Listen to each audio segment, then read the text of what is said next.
Well, hi there, folks. I'm Dara Star Tucker, and this is The Breakdown.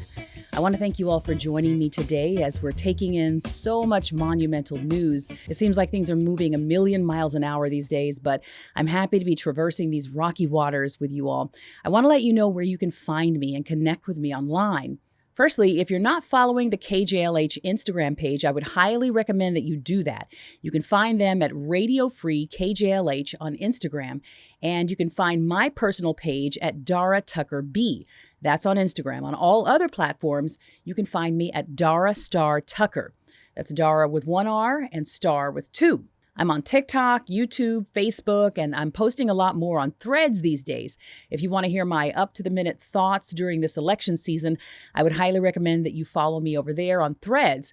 So, as I said, things are moving very quickly during this election season. Last week, we were contemplating Trump's choice for a vice presidential candidate, J.D. Vance. I hope you all were able to tune into that show. And just as we were taking in the news, which was coming right on the heels of the assassination attempt against Trump, Biden abruptly announces that he's dropping out of the race and he endorses Kamala. For some people, that did not come as a huge shock, but I'll be honest and tell you that for me, it came as a bit of a gut punch. Even though I knew that it was a serious possibility, but on some level, I thought that he might be able to ride it out. But the calls for his resignation just kept getting louder and louder. Then that assassination attempt happened, and then the RNC, the Republican National Convention, along with his vice presidential announcement, and it diverted a lot of attention away from this whole conversation around whether Joe Biden was too old to be in the race or not. So I really thought it was a moot point and that the Democrats would eventually coalesce around Biden, though I was certainly open to Kamala replacing him. But on some level, I just didn't think it would happen. I don't know if this is something that he had in his back pocket the whole time. Some people are referring to it as some sort of master plan, that he would let the Republicans burn themselves out, do an entire national convention based on the idea that they were running against him, Biden. So basically, he was playing rope-a-dope. This is what a lot of folks are saying at this point, which is kind of hilarious to think about. So he lets them spend all this money and energy campaigning against him. And then right after the Republican National Convention, boom, he drops this announcement that he is not actually going to be the candidate. If you haven't noticed, I tend not to be terribly conspiracy-minded. I think the truth is usually a lot less sexy and more straightforward than a lot of these conspiracies. Though in politics, you never know. There are always machinations happening behind the scenes that we don't really know much about until we hear the story way down the road. So I'm always open to the possibility that he knew for quite some time that he wasn't actually going to run. But by all appearances, it would seem that he was doggedly determined to stay in the race, partly because he wanted to prove that he wasn't too old and that he could do the job, and partly because he truly felt that he was the only one who could beat Donald Trump. So I want to play a video for you now that I did on my socials in response to Joe Biden dropping out and passing the baton to Kamala Harris. And in this video, I talk a lot about how I'm processing through my feelings as a Black woman around the idea that a Black woman may very well end up as the president of the United States. And I talk a bit about my thoughts on Joe Biden dropping out. So here's that video for you now, and then we'll come back and we're going to talk about it.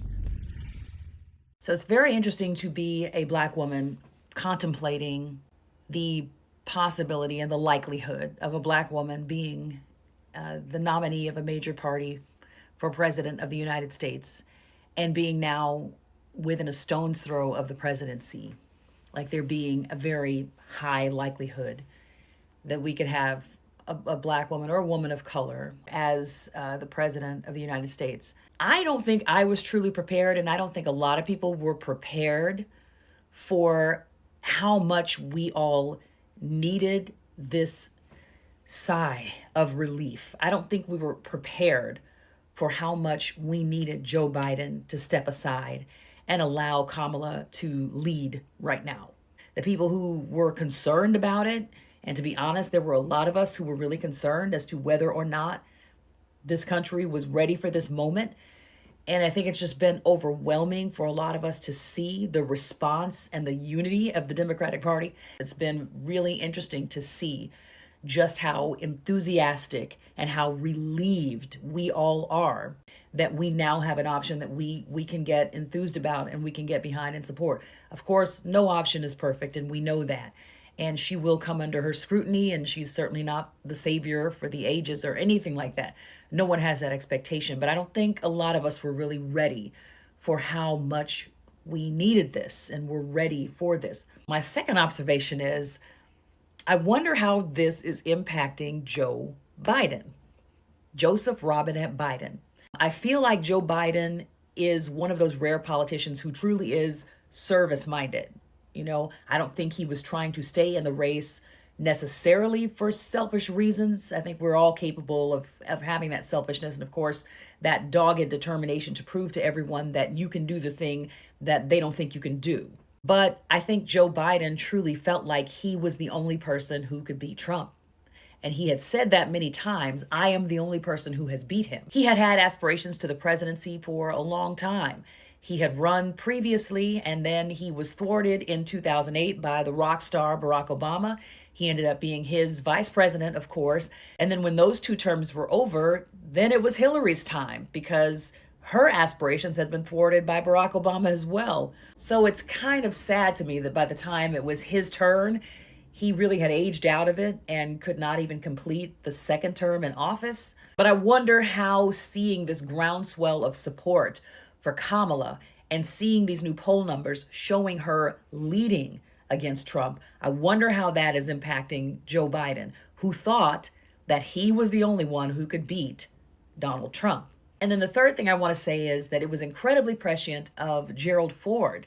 I don't know if you all have seen this footage. Gerald Ford almost predicted that this would happen in this way. A young child had asked about the possibility of a woman becoming president. And he said the way that he thought it was going to happen is that there would be a ticket where a man would be the president, the woman would be vice president, and the man would end up passing away. And the woman would end up having to take over the presidency. He was almost right. Not quite, but he was almost right. And I think there's a reason for that. I think it's very interesting that a lot of us, including women, including people of color, we all had our reservations, not to say that we did not think Kamala was capable of doing the job, but we didn't know if it was possible for her to get the job, to flip a Joe versus the volcano reference. We knew that she could do the job, but could she get the job? So it shouldn't be surprising that if we end up with a Black woman, an Indian woman as president, that it had to happen in this way. In other words, a president stepping down so that she could then take over the nomination and run that ball into the end zone. We really shouldn't be surprised that it happened this way instead of in the traditional way where she was running for it years ago and ended up losing to a man. Because as much as we all believe that she's capable of doing the job, we all have our reservations as to whether or not everyone else thinks that she's capable of doing the job, which then prevents her from even being able to show other folks that she is capable of doing the job. It's this circular logic thing that is maddening. If you are a Black woman, you probably understand very well what this effect is, but it has a lot to do with why we're not let into certain rooms to begin with. It's this underlying apprehension that says, yeah, I know you can do the job, but do other people think that you can do the job? So maybe we shouldn't give you the job because they don't think that you can do it, which then makes us all a bit complicit in creating the environment that impedes our own success. So this is a moment of self-reflection for me as a Black woman who is completely behind her, who would have never questioned whether or not she could do the job, but my lack of belief in other people's belief that she could do the job might have made me a little bit concerned about her being able to take over in this moment. But I'm so excited about the support that I've seen her garner, and I am so excited about the possibilities that lay ahead. I'm just really happy for all of us right now. Go Kamala. So that's where I am with all of this at this point. Very much taking in that feeling of relief and surprise at the Democratic infrastructure for coalescing behind Kamala so quickly. And that coalescing is due in large part to a bunch of female and minority strategists in the Democratic Party, essentially conducting a grassroots campaign behind the scenes to make sure that the party presented a unified front. People like Donna Brazile and Karen Finney and tons of organizers from Black women's organizations and so on. You probably heard about the Zoom call of 40,000 Black women who were organizing literally 24 hours after Joe Biden's announcement, and they were fundraising for Kamala Harris. They raised over $1 million The group that organized this is called Win with Black Women. And then within 48 hours of that call, you had another fundraising event on Zoom that was hosted by Win with Black Men. And reportedly over 50,000 Black men were on that call and raised a ton of money for Kamala Harris's campaign. And now we're seeing reports of white women organizing in the same way, Latino women organizing to get Kamala Harris elected. So I think this is really just an exciting moment in politics, the kind that doesn't really come along very often. And you're seeing a lot of comparisons now to 2008 when Barack Obama was elected. It's obviously really exciting to think about participating in an historic event where we're able to elect the first woman of color to the presidency. And I tend to use the term woman of color, by the way, interchangeably with Black woman, specifically in relation to Kamala Harris, because I want to be very careful to acknowledge her Indian ancestry as well. I've come under a lot of scrutiny by some folks online around that terminology. Every once in a while, they'll try to call me out and say, no, she's a Black woman. But it's important to remember that Kamala Harris is not the product of a relationship between a Black and white person. She's the product of a relationship between two immigrant minority groups. So it's very important to acknowledge all of her background, though I know that she has absolutely no problem being referred to as a Black woman. So you will hear me use both of those terms in relation to her. So I think what a lot of us are feeling right now is maybe a cautious optimism. Obviously, we know the history of this country that we live in. We know that we are certainly not following the yellow brick road to the city of Oz. Though I guess in a sense we are, as that road to Oz was filled with all sorts of dangers and obstacles. And we know that lots of dangers and obstacles lay ahead for us. We also know that that fabled city of Oz was not at all what it was cracked up to be. So it's not difficult to be sober-minded in this moment. But I think we can also allow ourselves to feel some sort of joy and relief and excitement also. We're coming off of a very long stretch where a lot of us were feeling very discouraged and very concerned about the seeming immovability of this race. And I don't know about you, but I was constantly having to remind myself and other folks that we are voting for an administration and not a person. And we still are. But I think it's really important not to undermine Joe Biden's record. It's actually been quite good on a lot of fronts. But was anyone really excited about voting for him specifically? Not really. And now you're seeing a lot of invigoration and a lot of excitement, particularly from women and minorities and even young people. This has sent a wave of invigoration through the Democratic coalition. Though Kamala is certainly not without her detractors. Of course, it comes as no surprise that the right wing would start launching their attacks against her right off the bat. And as I'm sure that we could all have predicted, those attacks have veered heavily towards sexism and racism. And I think the right is really finding itself grasping at straws at this point to try and find exactly the angle to attack her from. Kamala doesn't have a perfect record, so there's plenty of room for them to launch a pretty directed campaign against her policies. But a lot of them have not been able to help themselves from spewing venom and lies and awful accusations about her as a woman, and specifically as a woman of color. I'm going to play a very quick satirical video that I did for you where I sort of lampooned what's going on the right now as they grapple for some sort of angle to try and undermine her as a candidate, essentially focusing on anything other than her qualifications or her record. Here's that comedic sketch that I did, and then I'll be back to talk about some of the more serious accusations that are actually coming from the left. Here's the sketch. Woke. Ooh. I hate woke. Bad. I hate woke. DEI. Yeah. No.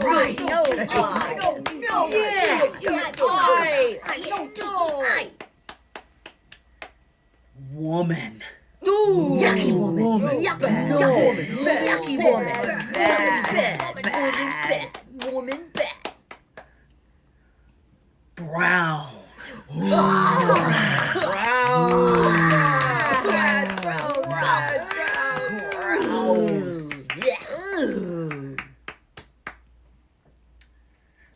Giggles.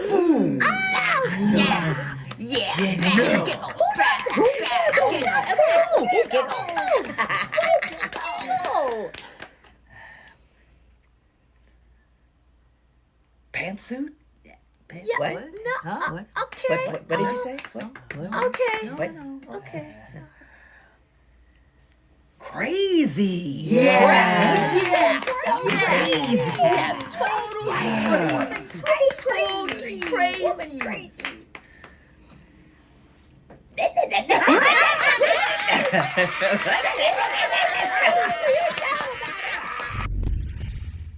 So those are some of the more unserious attacks that are coming from the right. It's not very difficult to slough that stuff off. And I should note that former Republican Speaker of the House, Kevin McCarthy, and current Republican Speaker of the House, Mike Johnson, have both cautioned their fellow Republicans against playing into a lot of the racist and sexist attacks that are being launched right now. Mike Johnson has gone so far as to have a closed-door meeting with his fellow Republican congressmen to warn them to lay off of those kinds of attacks because they're going to lead to further alienation of suburban women of all colors. That kind of thing just doesn't play well with women in general, and they still have to think about bringing in a lot of undecided and moderate voters. And I will say that having done an episode last week about Trump's vice presidential pick, J.D. Vance, there isn't really much that Trump has done up to this point to reach out to undecided voters and suburban white women, which is a hugely important demographic. These are the folks who will essentially be deciding the next election. So what the Republicans have been counting on up to this point is low voter enthusiasm from the Democrats, which means low voter turnout. This really will be an election that's determined by how enthusiastic Democrats are, as most of the elections have been in our recent history. But now Trump's choice of J.D. Vance as a running mate doesn't really make as much sense. The Republicans had really gotten sort of cocksure and a little bit overconfident, I think, and had decided that they really didn't need to do a lot of reach out to undecided voters. Trump was in a pretty good position when he chose J.D. Vance as his running mate. So now that Joe is out and Kamala is in, the calculus around all of this has changed. Now you got someone in there who does appeal to women, who appeals to minorities much more effectively, who doesn't carry all of the baggage around Gaza necessarily that Joe carried, and someone who's going to poll much better with women. And J.D. Vance does absolutely nothing to help Donald Trump with any of those groups. He is a venture capitalist bro who's propped up by billionaires and who has very little legislative experience and no experience governing whatsoever. So now there may be a bit of buyer's remorse with that decision to choose J.D. Vance. But a mutual of mine named Joshua Doss made a very astute observation around the legitimate criticisms of Kamala and where they're going to come from. And it's not really going to be from the right. They are going to have to get their talking points from the left. Because now Kamala's record as a prosecutor and a district attorney and an attorney general are going to begin to come under much closer scrutiny. And a lot of this was adjudicated when she ran for president against Joe Biden back in 2020. But now a lot of this stuff is resurfacing and people are beginning to really interrogate her record, particularly in relation to the Black community, and more specifically in relation to her prosecution of Black men. So there's a lot of noise out there around what Kamala has and has not done in terms of her prosecutorial record and her reputation as being the quote unquote top cop in California when she served as San Francisco district attorney from 2004 to 2011, and then as the California Attorney General from 2011 to 2017. And a lot of the talking points that you hear that are levied against her are completely baseless or are fabrications of something that has a grain of truth to it, but the facts have been twisted to suit a particular narrative. And while there are definitely some red flags out there, as there would be in anyone's history that served in the capacity of district attorney and attorney general, she's a prosecutor. And for a lot of people, that in itself is disqualifying. Black folks have always had a particularly fraught relationship with law enforcement, so questions around where Kamala Harris stands in terms of her ability to hold criminals accountable versus her record on comprehensive policies around justice and policing, those are fair questions to be asking at this time. When you start to evaluate what would be considered as flip-flopping on the part of Kamala Harris, or as some would accuse her of, taking no real stance on things like immigration and crime, you start to see a darned if you do, darned if you don't sort of narrative unfold. If she supports policies that indicate that she's tough on crime, then she's criticized by the left. If she appears to show too much consideration for offenders, then the right calls her soft on crime. And the truth is that her background has been a mix of both of those policies. It would be hard to paint the picture that she's an extremist on either side of this debate in the way that her detractors attempt to depict her. The truth is that she's employed multiple approaches to these issues, and her approaches have evolved over time. One of those issues is marijuana. As we know, Black folks tend to be arrested and prosecuted at a much higher level for marijuana possession, though studies show that Black and white people smoke marijuana at nearly the same level. So she has come under a lot of criticism for prosecuting marijuana offenses when she was both district attorney and state's attorney general. I'm not going to delve too deeply into the numbers right now, but I will say that a lot of the statistics that tend to be quoted around her prosecution of marijuana tend to be greatly overstated, particularly statistics around her specifically locking up Black men. I've heard statistics about 1,500 Black men being locked up to 5,000 Black men being locked up in California during her tenure as the state attorney general in California. I can tell you that both of these numbers are quite far from accurate. Firstly, the state of California didn't keep a record of the race or ethnicity of people being arrested for marijuana specifically. Secondly, being arrested for marijuana possession versus being locked up for it, those are two very different statistics. So the overwhelming majority of those arrested for marijuana possession never served any time. Now, it's become very obvious in the last 8 years or so, really since she was elected to the Senate in 2016, that Kamala Harris's views on marijuana usage and legalization have changed, just as the nation's views on marijuana usage have changed. And she's come under a lot of scrutiny for her stance on marijuana when she was district attorney. She opposed efforts to legalize marijuana in 2010, but since 2016, she has supported efforts to legalize marijuana usage on a federal level. She supports Joe Biden's efforts to reclassify that drug from a Schedule I drug, which is the category that drugs like heroin and cocaine are included in, to reclassifying it as a Schedule III drug like acetaminophen or codeine. She introduced legislation to decriminalize and tax marijuana at the federal level. She also co-sponsored the Marijuana Justice Act that was introduced by Senator Cory Booker. Criminal justice reform in general was a very, very big priority for her as a senator, and it has continued to be since she became vice president. Now, I will add 2 footnotes about her record on criminal justice reform. In 2020, Kamala Harris introduced the Justice in Policing Act, along with Senators Michael Bennet and Cory Booker. And this would have introduced sweeping reforms with regard to police practices and training.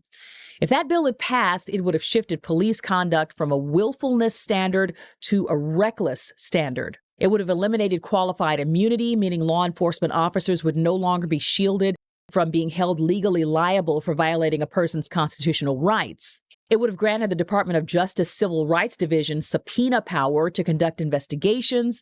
It would have created grants at the state level to help with independent investigations in any citizen death in which the police were involved. And it would have created federal standards for best practices for police departments. And there were a ton of other provisions around monitoring police misconduct and improving police training. It also would have made lynching a federal crime. And as we know, lynching was finally declared a federal crime with the Emmett Till Anti-Lynching Act in 2022. It's still quite unbelievable that it took that long for it to become a federal crime.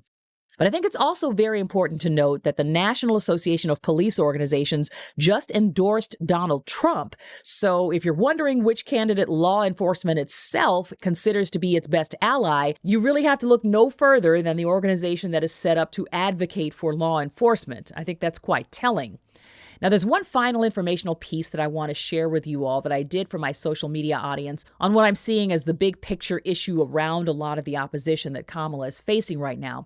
And I've done a lot of content already on Kamala Harris being the presumptive nominee, and I plan to do much more. It's hard to imagine that so much misinformation could spread about someone as quickly as it has around her. And in that way, it really does remind you of the ascent of Barack Obama in 2008. From all the claims of him not being born in the United States to the talk about the Affordable Care Act, including death panels for seniors, and on and on and on. So what we're seeing happen around Kamala Harris's eventual nomination is not new at all, but I would say that since 2008, the folks on the right have really become particularly adept at launching vitriolic attacks.